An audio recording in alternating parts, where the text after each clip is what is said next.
Hi folks, and welcome to another episode of Careers and Coffee. I'm thrilled to be welcoming Cassie and Rich from Cheddar Creative today to talk to us a little bit more about the creative sector, their amazing business, and some of the work they'll be doing with fantastic brands. So we're going to welcome Cassie and Rich to talk to us a little bit more about Cheddar Creative.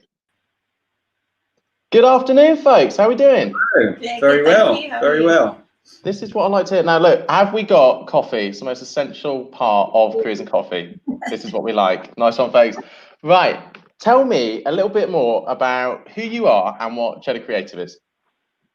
Okay, well, Cheddar, we are a kind of full service creative agency, which kind of covers a multitude of sins, I guess, but it's kind of anything a business needs to sort of create or improve its brand, its web presence. So we do video, web design, graphic design, print design, all sorts of things related to design, but also a lot of kind of strategy and kind of problem solving. So the projects we love the most are the ones where a client just comes to us with a problem that could be anything, like we're struggling to recruit the right kind of people into the business, or we just need to make more sales. You know, that's always the kind of obvious one: more revenue, more money. And then we figure out, well, who are you? Who do you need to be speaking to? You know, how are we going to find those people, your target audience, and then why should they care? You know, what value are you offering? What problem are you solving? Like, how can we actually make those people sit up and take notice in what is a very noisy, crowded marketplace? And the way we go about that could literally be anything. Could be video, could be a physical, like a kind of publicity stunt kind of thing, like an activation event or whatever the buzzword is these days. So yeah, kind of a very broad church, I guess. Fantastic. And tell me a little bit more about both of you, and also how did you meet in terms of sort of, and then forming the business? Well, we met at a previous agency, another creative agency. So I've known Rich for about 3 years now, and my background is more in sort of, I wasn't really sure what I wanted to do outside of A-levels, so I ended up doing a business management degree with marketing, and I've always really been into designing, sort of the more creative side of marketing. And I guess I just grew tired of working for other people and seeing things done not very well, so we set up Cheddar. Mm-hmm. Good answer. And what about you, Rich? Well, it's just interesting. 5 years we've known each other. But that's fine. Let's not have a domestic on screen, all right, folks? All right. It's only 5 years. Yeah, I know. You get less for murder.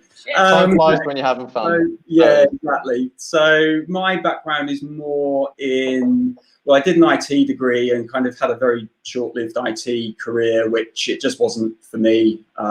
Showing my age now, but I graduated in 1999 and was told, if you've got a computing degree, the Y2K bug is going to hit and you'll be writing your own paycheck. You know, it's literally like IT skills. You'll be retired by the time you're 25, and being 18 and stupid, thought, okay. And graduated and found out every person and their dog had graduated with an IT degree that year, all expecting the same kind of road to riches. So did that for about 4 or 5 years and just realized it wasn't me. I'd always been quite creative, and I'd made like short films with my friends and written film scripts and short stories and things like that. So ended up having quite a bad motorcycle accident, which gave me a bit of time to reflect, and thought, well, I'm going to chase the dream. So I did about 10 years as a filmmaker, kind of worked my way up from being like a runner, learning some basic camera skills, and kind of going all the way up to sort of directing, producing, director of photography kind of stuff. And then realised that the British film industry isn't an industry at all. It's just a hobby that a lot of kind of sick, perverted people have, who just like working really long hours for no money, and racing around all over the country. And, you know, it's a fairly sort of unglamorous industry, actually, once you kind of get into it. And thought, what transferable skills do I have? And obviously video storytelling was lending itself really well to the creative agency space at that time. This is kind of around 2011.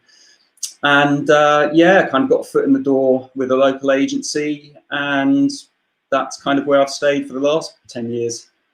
Fantastic. And then Cassie and Cheddar came about, and similar sort of story, really. Just growing tired of working for other people, and this sounded like a really interesting concept. And here we are, 3 years in. 5 years. No, 3 years. Yeah, well, yeah, we okay. Cheddar, but we knew each other for a couple of years before. Awesome, right? And talking about cheddar, where does the name Cheddar come from? Is it just because you like cheese? Yeah, where did that come from? Go on, tell the story, because every time I tell it, it's just. I don't really know. It's one of those things where it's a really bad. Let me tell it then. So I think what it was that you were just looking around for names, and I think the general consensus was you like cheese. For some reason, loads of agencies have cheese in the name, certainly locally in Ipswich. I mean, there was Stilton once upon a time, and might still be going. I don't know. Sorry, Stilton, if you are. Chalk and cheese. There's always these sort of cheesy names, but the way you explained it to me was like you really like cheese and you were brainstorming names, and Cheddar Creative was available as a kind of domain and a business name. Find a domain in these. But when I really, because I wasn't sure about it at first, and I did say, well, what is the meaning? Like, and you said, oh, well, we looked on Companies House and every other name was taken. Like, what? Every name, every conceivable company name that you could have registered with Companies House was gone, and the only one left was Cheddar. So we sort of lived with it for a while, and I still wasn't sure. And then it was a weird coincidence that exactly at the point that we were having this conversation, they discovered Cheddar Man, this kind of like Neolithic, perfectly preserved early humanoid, I guess, somewhere in Cheddar Gorge, hence Cheddar Man. And Cassie sent me a link to this news story saying maybe this is what inspired me, which then made me think, well, we could create this whole kind of like jokey about us page that suggests the agency was founded by Cheddar Man like 9,000 years ago. And rather than just having a standard about us page where it's all a little bit kind of self-indulgent and lots of nonsense about awards and things like that, let's just create this fictitious backstory about how the agency came to be. And if we're going to go around telling everyone we're different to the other agencies, we've got to start actually demonstrating that in some way. And what better way than having an absolutely absurd about us page? I like your style then. It's not just because Cassie likes brie. Okay, so I mean, what does for you two? What does an average day tend to look like, if there ever sort of is one? Everything is different. Each day is very different. Yeah. I mean, I guess there is a little bit of structure at the moment in that we're still kind of working remotely. So the day revolves a lot around kind of jumping on Slack and kind of having a bit of a sort of morning catch up and then kind of launching into work. And we've sort of experimented in the past with trying to have a bit more structure and following the like the Pomodoro technique of kind of 25 minutes work, 5-minute break, switching your email off so you only check in the morning at lunchtime. But I think we're more suited to just kind of freestyling it and just kind of getting on with things. So project-wise, it could be anything. Like this morning, I've been doing a lot of video editing. Cass has been working on a graphic design project, sort of illustration, and very creative. This afternoon, I think we're going to have to do sort of the boring bit of the job, which is really getting into digesting a brief and figuring out a bit of a kind of user needs, like requirement spec, and kind of doing the paperwork side of it, which, every job has bits that you don't enjoy. But yeah, I mean, you've been doing a lot of web design recently. That definitely sounds quite varied. And I mean, we're looking on your website now. So I mean, talk to me about some of the projects that you have been involved on there. Okay, well, these ones are they feel to us like a lifetime ago, but they are all from the last year. But things are just moving so fast at the moment. So yeah, it's a bit of a mixed bag there, really. A lot of web design. The PFS Fuel Tech one there was more of a rebrand. So that was very much kind of refreshing an old logo and then rolling that new visual identity through into kind of everything. Just as a bit of a caveat on that project, we didn't touch the website. That's their own thing that they look after. So if anyone goes to kind of check out the website, it is what it is, but it's not ours. So yeah, we're safe. Don't worry. Yeah. So the next one up, the Limpet one, that was a really interesting one. That was our first official project, and that was a launch of a brand new what is called the ultimate smart alarm. So it kind of is a best-in-class smart alarm, and it was launched on Kickstarter. So it needed all of that kind of pre-launch hype and graphic design and photography and video and a full kind of integrated campaign, I guess. And then when it did launch on Kickstarter, it met its funding target in like 23 minutes. Yeah. So yeah, that was quite a success. And that's now sort of still kind of going through the process of a proper kind of direct-to-consumer launch. I think they've been talking to Halfords and people like that. So yeah, we're still in touch with those guys about sort of continuing that project. The others are mostly web design projects, so a real kind of mixed bag, some e-commerce stuff, some basic just kind of brochure site projects, but the ones nearer the top, like the more recent ones that we did for the SAA, they were really quite complex projects where we were building like a lot of really technical like API integrations and things like that pretty much from scratch, which yeah, I mean, it kind of shows it runs the full sort of gamut for us, from quite basic brochure sites all the way up to really quite sophisticated things where we're pretty much designing and building new technology. Wow, that's some pretty astonishing stuff. And you know, now we're sort of up to speed with where you are currently. I want to rewind the clocks a little bit to talk about you two when you're back at school. You know, what was school like for both of you, and sort of what was the careers advice like as well? Well, it was sort of papyrus for me.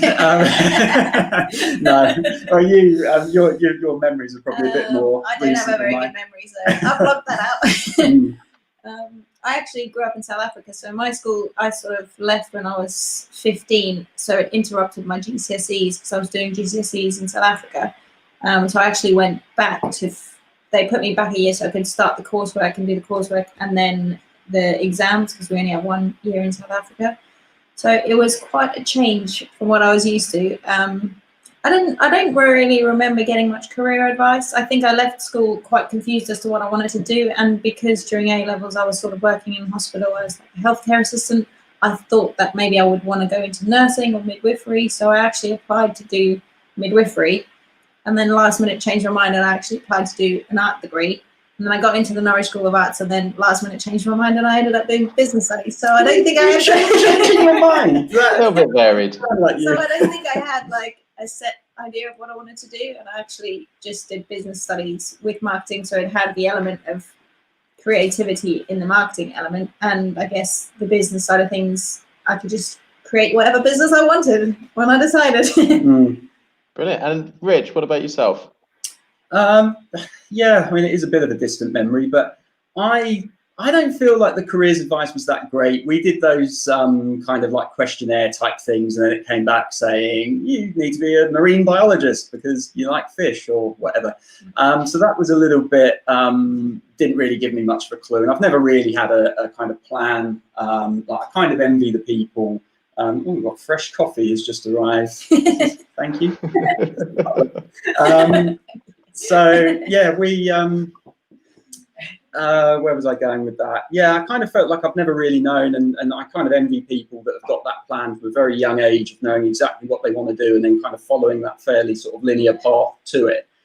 I feel like I've never really, and still haven't really figured that out. I mean, I'm happy doing what I'm doing now, don't get me wrong, but I still feel a little bit like who knows what's next, yeah. You know? And I think we are both quite entrepreneurial, and that's why Cheddar kind of almost sort of changes a little bit from time to time, because we are always sort of reacting to new opportunities and being quite lean and quite agile. But yeah, careers advice, I mean, I did languages, but I was kind of at that sort of GCSE age starting to make little films with my friends, and I wanted to do performing arts and theatre studies and go down more of a sort of creative route. And well, to be totally blunt, I kind of got called in on like the day that you pick your options for GCSE and told, oh, you're too bright to be doing stuff like that. You're more academic, and our language courses are really undersubscribed, so we think you should do French and German. And I did quite enjoy languages, and I just kind of went with what I was told by the teachers, really. So I signed up and did that. Then carried on, did that at A-level. Wasn't really sure what to do. Didn't even know if I wanted to go to university. I think I was toying at that point with maybe going into the forces or going into the fire brigade, because I just wanted to be active and outdoors. And I was going to take a gap year to kind of figure things out. And as things turned out, I I guess, got some more career advice from somewhere, can't really remember where now, and was told, IT, mate, get into IT. You know, it's 96, you'll be graduating in 99, and bang, you're gonna, you know, blank check for that kind of work.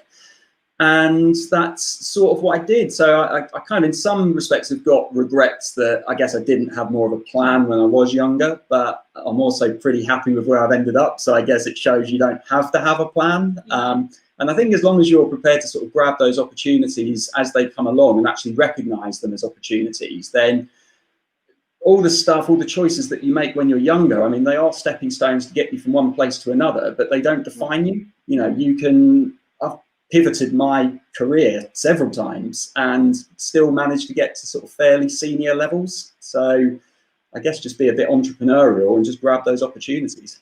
That's great advice for both of you. Thank you. And we just got a question. So how do you personally go about attracting business for Cheddar Creative, and what skills do you need? I think you've just got to be a good networker. That's the main thing. Just speak to people, and as many people as will listen, I guess. Because you just don't know where those opportunities are going to come from. So we probably spent the first 6 months doing lots of networking and connecting with people on LinkedIn and cold calling, cold emails, because we didn't do the classic thing that a lot of people do, which is rob a load of clients from your previous company, and then you've almost got that springboard to just hit the ground running. So we kind of started from scratch. Obviously, we knew people and sort of people knew us, but we didn't really have kind of work lined up when we started.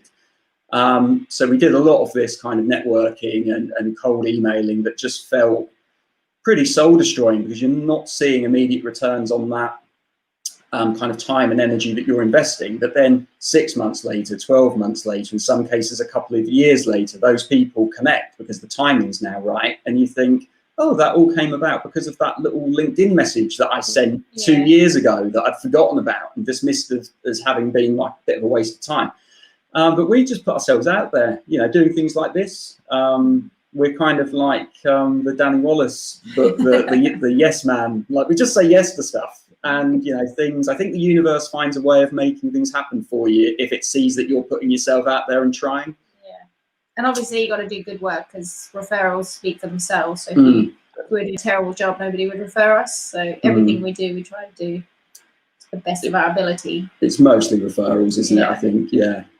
Oh, okay, we just got another question. So you talked about Kickstarter for launching a new product. Do you feel this is a good way to launch new products? And what advice would you have for someone who has a new product idea? My personal feelings is probably not. I think what tends to happen now, I think a few years ago when Kickstarter and crowdfunding first came around, it was so new, and absolutely, you know, you could go on there with a really well thought out campaign and a good video and a good hook, and yeah, you could raise a lot of money. I think what's happened now is, as with everything, it's just become a really noisy place. To actually rise above that noise is almost impossible. So what most people are doing, they've already got a product, they've already got the funding that they need, and they then use Kickstarter just as a launch, like a PR platform. And when you've now got, don't start me on the Kickstarter rant, but no, you've got keep it brief. You've got people like Spike Lee, like, you know, going on Kickstarter to fund their new films, and you think, does Spike Lee really need crowdfunding to get a film made? I mean, like, Spike, if you're watching, I love you, man. But yeah, I mean, it's become like, I think it's being used a little bit cynically now, to basically launch products that have already launched, and they just need a little bit of a kind of marketing and PR lift. But no, I mean, you can launch a new product. You've really got to think about what's your hook. You know, how are you going to drive traffic to that page in the first place, which is the same issue that you have with websites and kind of with anything, is how are people going to find it in the first place? And once they have found it, and if you ever find a really simple answer to that, kind of how to drive traffic, to let me know. But once you've got them there, what's the hook? You know, why should they care about your product or service more than the competitors? When if you've got something truly unique, then I do believe like the cream will rise to the top if you can just raise that awareness. But there's very few things that are so unique that people just see them and instantly want to buy them. So I wouldn't be too discouraging about it, but you've really got to put in the time to really think through, you know, why would anyone care about this? I agree, and I think Kickstarter is you can have a lot of crap on there, to be honest. And it's the equivalent of scrolling through Amazon at 2 a.m. while I was quite drunk. There's going to be some stuff you're going to regret. Now, I want to talk a little bit more about sort of skills and sort of what you look for in the workplace. So, if you're hiring someone new or you're taking on someone for work experience or an internship or anything like that, what are the sort of skills that you look for in the workplace? We talk about it quite a lot, and it's attitude, really. I just think skills can be learned, skills can be taught. Most of this stuff nowadays is not rocket science. Like, there are tools available for absolutely everything. I mean, you've now got website builders where you don't need to know any code. So all of these things, like there's apps for pretty much everything. So a lot of the kind of hard skills, I guess, they can just easily be learned or taught if the attitude is right. So it is more the soft skills. It is more, being a good communicator. I guess having sort of thick skin. In the business that we're in, there's a lot of sort of criticism that isn't always constructive, and it can be quite a subjective thing. I mean, I would argue that design isn't particularly subjective. Like I might like these paintings behind me. I really like them. A lot of people probably hate them. So, there is an element of subjectivity in any kind of visual design or art form, but also with web design and graphic design, there are rules, and there's design that is right, and there is design that just isn't right. But convincing a client of that sometimes. So there's I guess diplomacy and tact is a huge part of the job, and being able to read people, and I guess that whole kind of emotional intelligence, sort of EQ or whatever they're kind of calling it now. But it's just attitude, I think, shared values, grit. If I was to sum it up in one word, it's that, having that sort of determination, and not, if you get knocked down by, I don't know, some criticism that you don't think was particularly fair, well, do you go off and sulk, or do you, fight your corner, stand up for yourself and explain why you made those decisions. But yeah, it's just attitude, whether it's someone straight out of uni or someone that's been in the game for 40 years. If they've got the same values as us, then we're interested in talking to them. Yep. Fantastic, thank you. We just got another question. So you talk about building websites, video editing, brand creation. How do you build this range of skills and keep it up to date? Just forever learning, I guess. Just remain teachable. So really, I just constantly have to stay on top of all the trends that are coming. So reading a lot on Google, just watching a lot of videos, learning from other people. So a bit of training, and a bit of just saying yes to things, and then having to figure out how to do it. Yeah. And it must be useful being in, working with each other and anyone else in the organisation to be able to sort of bounce ideas off of each other as well, no? Yeah. Oh, yeah, it's definitely very collaborative, and with the clients as well. I think in some agencies, the client is almost seen as the enemy, that you have to try and sort of get things past, and if we just get them to sign it off, then that's job done. Whereas we approach it more as like they're always your best collaborator. I mean, they know that business and that industry inside and out. You might have a very kind of superficial knowledge of it, but if you've engaged them and if you've onboarded them in the right way, so that they see that they are a very, very valuable partner, sometimes they just don't have the time or the inclination, and then they are relying more on you to just kind of take it and run with it. But I think most of the time when you explain to them that it's a very collaborative process, and it's fun, it's interesting, it's different to what their day job is a lot of the time. So we sort of bring the client in as much as possible and as much as they want to be involved. So that really helps with kind of figuring things out and throwing ideas around and just having a bit of a sense check on things. We tend to go a little bit kind of crazy to begin with, and then allow ourselves to be reined in, rather than playing it a little bit too safe from the get-go, because then you never really get to anything particularly interesting. Yeah, brilliant, thank you. Before we come on to that question, so you're both enterprise advisors with our background superstar, Josie. Tell us a little bit more about that and some of the projects that you've also been involved in. Well, at the moment, just going into schools. So that was a bit kind of, I guess, out of our comfort zone. Like, I'm happy, as you can probably tell, because I do all the talking and don't let Cass get a word in edgeways. I am perfectly happy standing up in front of 100 people at a conference or going into a pitch meeting with very senior kind of, CEO level people and just going on and on and on.